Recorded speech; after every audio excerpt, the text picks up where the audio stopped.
መጋቢት 6 ቀን 2018 ዓመተ ምህረት ከጠላት ጋር በመሰለፍ ህዝባችንን ለተጨማሪ ጥቃት አሳልፎ የሚሰጥን ማንኛውም አካል አንታገስም። መጪውን ያገዛዙ ምርጫ አስመልክቶ ከአማራ ፋኖ ብሔራዊ ንቅናቄ አፋብን የተሰጠ መግለጫ። የአማራ ህዝብ በጨፍጫፊ የብልጽግና አገዛዝ የዘር ማጥፋት ጦርነት ተከፍቶበት ህፃን፣ አዛውንት፣ ሴት፣ ወንድ፣ ወጣት፣ ሽማግሌ ሳይል በአየር በምድር እየተጨፈጨፈ ይገኛል። የአማራ ህዝብም ሊያጠፋው ከመጣው አረመኔ አገዛዝ ራሱን የመከላከል ከፍተኛ ተጋድሎ እያደረገ በድል እየገሰገሰ ነው። ይህ አገዛዙ የለኮሰው ጦርነትም በአማራ ህዝብ ላይ ብቻ ሳይወሰን በሌሎችም የሀገሪቱ ግዛቶች ደም አፋሳሽ ሆኖ ቀጥሏል። በዚህ የአገዛዙ ጦረኛ ባህሪ የተነሳ በመላ ሀገሪቱ ሰላም ከጠፋ ዓመታት እየተቆጠሩ ነው። በአሁኑ ሰዓት ሀገራችን በጦርነትና በግጭት እየታመሰች፣ ዜጎች በአገዛዙ ወታደሮች እየተጨፈጨፉ፣ ሚዲያዎችም አፍኖና ዘግቶ በተፎካካሪ ስም የተደራጁ ካቢኔዎቹንና በሀገር መከላከያና በጸጥታ ተቋማት አመራር ስም ያስቀመጣቸውን ዘር ጨፍጫፊ ጀነራሎቹን ይዞ አገዛዙ የምርጫ ቅስቀሳ ጀምሯል። ይህ አገዛዝ የሚያወራው ምርጫ ነፃና ገለልተኛ ሊሆን ቀርቶ ከዚህ ቀደም ከነበሩትም አሳፋሪ ምርጫዎች የባሰ እንደሚሆን የአገዛዙን ባህሪ የሚያውቅ ሁሉ የሚረዳው ነው። የአማራ ፋኖ ብሔራዊ ንቅናቄ ይህ ምርጫ አገዛዙ የአማራን ህዝብና መላው ኢትዮጵያውያንን ለቀጣይ 5 ዓመታት ለመግደል የሚያስችለውን ሰርቲፊኬት ለማግኘት ያቀደው እንደሆነ ይገነዘባል። በመሆኑም በዚህ የአማራን ህዝብ በታቀደ መልኩ በድሮንና በመካናይዝድ ጨምሮ በማንኛውም የጦርነት ስልት እየጨፈጨፈው ያለው ዘረፈጅ የማደናገሪያ ምርጫ በተመለከተ የሚከተሉትን ማሳሰቢያዎች ማቅረብ እንፈልጋለን። አንደኛ፣ ለፖለቲካ ፓርቲዎች በአሁኑ ወቅት የአማራ ህዝብ በታሪኩ አይቶት የማያውቅ የህልውና አደጋ ተጋርጦበት ይገኛል። ገዢው አገዛዝ በህዝባችን ላይ የከፈተው የጅምላ ጭፍጨፋና የዘር ማጥፋት ዘመቻ ዛሬም በከፋ መልኩ ቀጥሏል። አገዛዙ በአማራ ህዝብ ላይ እያካሄደ ያለው የጅምላ ጭፍጨፋ የአደባባይ ምስጢር ነው። ንጹሃን በገዛ ቀያቸው እየታረዱ፣ ከተሞች በከባድ መሳሪያ እየፈረሱና ህዝባችን የማንነት ጥቃት እየደረሰበት ይገኛል። በመሆኑም የምናደርገው ትግል በመደበኛና ሰላማዊ የፖለቲካ ትግል ሊመለስ የማይችል ህዝብን ከጥፋት የማዳን የህልውና ትግል ነው። ይህ ጨፍጫፊ አገዛዝ ህዝብን መዋሸት፣ ማታለል፣ መካድ፣ ማስመሰል እና ጥላቻ መሰረታዊ የአገዛዝ ስልትና ባህሪዎቹ ናቸውና ምርጫን አጀንዳው ቢያደርግ ብዙም አያስገርምም። ምርጫን እንደ መርህ የሚያየው ዓለም አቀፉ ማህበረሰብ የአገዛዙን ባህሪ ተረድቶ ጆሮ የነፈገውን ይህንን የማጭበርበር ስልት የተቋማት መሪዎች፣ የሚዲያ ሰዎች፣ የሃይማኖት አባቶች፣ ሲቪክ ማህበራትና የፖለቲካ ፓርቲዎች ለማጀብ በሂደት ላይ መሆናቸውን ተገንዝበናል።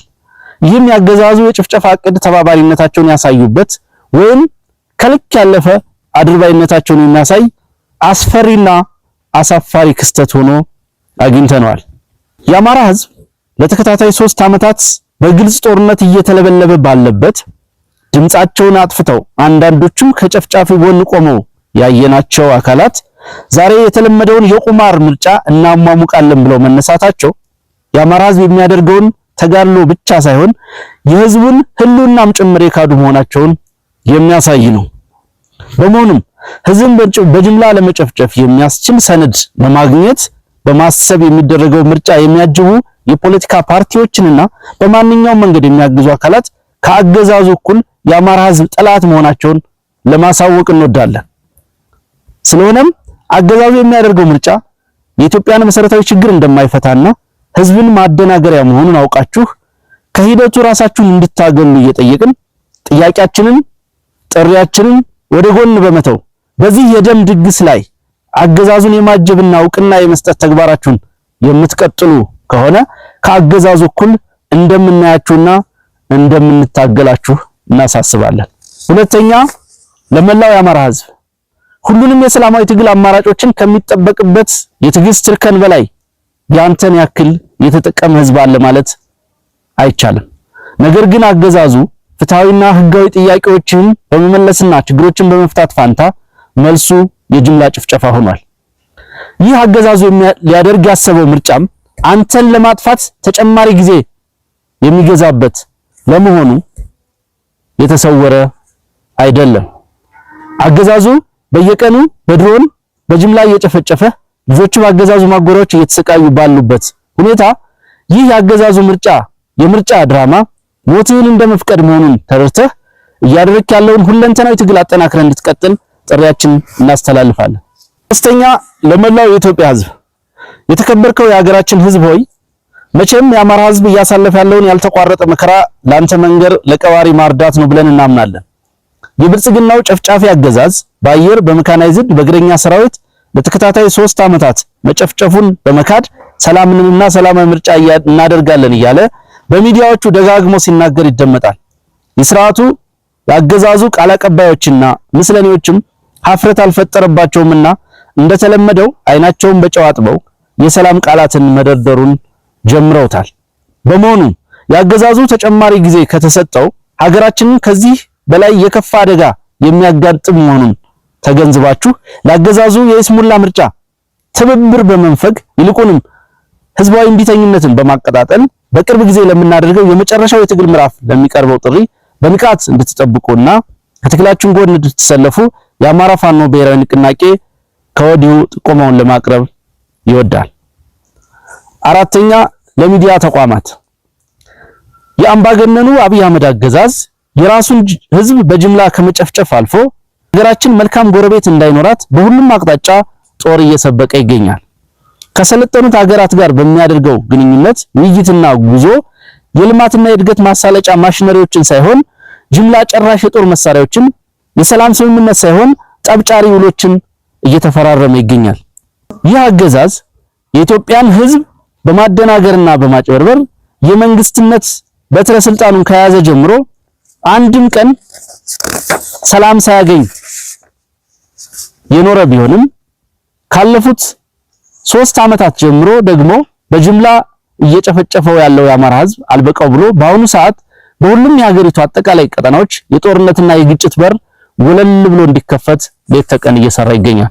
በመሆኑም ኢትዮጵያ ተራዛሚና አውዳሚ የዘር ማጥፋት ጦርነት በገባችበትና የአማራ ህዝብ ያለማቋረጥ ለ3 ዓመታት እየተጨፈጨፈ ባለበት ሰዓት ምርጫ ስለማድረግ አይደለም ማሰብ የማይቻል መሆኑን ተገንዝባችሁ ህዝብን ለማገልገል የተቋቋማችሁ የሚዲያ ተቋማት ሀገራችን በተለይም በአማራ ላይ ያለው ነባራዊ ሁኔታ ለዓለም ህዝብ እንድታደርሱ ለህሊናቸውና ለሙያቸው ክብር ሲሉ ከእውነት ጎን የሚቆሙ ምሁራንን በመጋበዝ አሁናዊ ሐቁን ሙያዊ ትንታኔ እንዲሰጡ በማድረግ ታሪካዊ ኃላፊነታችሁን እንድትወጡ የከበረ ጥሪያችንን እናስተላልፋለን።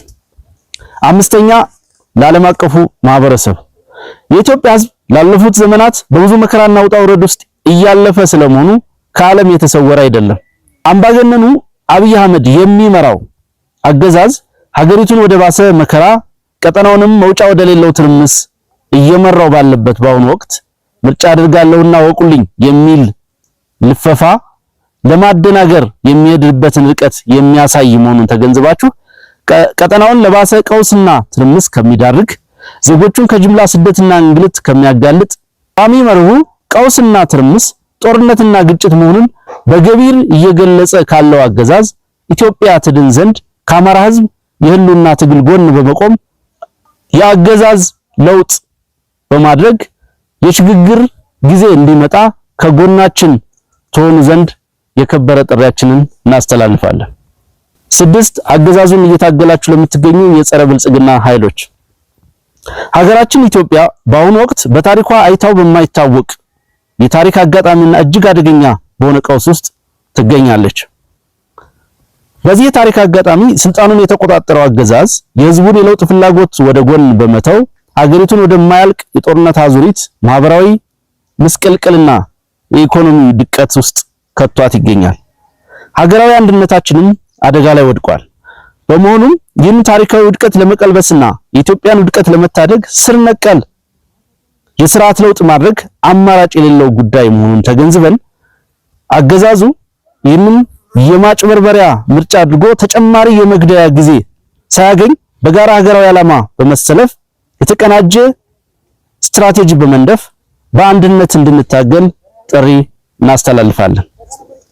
7 ለመምህራን፣ ለትምህርት ተቋማት አመራሮችና የመንግስት ሰራተኞች አገዛዙ ለማደናገሪያነት ያደርግ ያሰበው ምርጫ እንድታስፈጽሙለት በዋነኝነት እናንተን ለመጠቀም ውሳኔ ያሳለፈ መሆኑ ይታወቃል።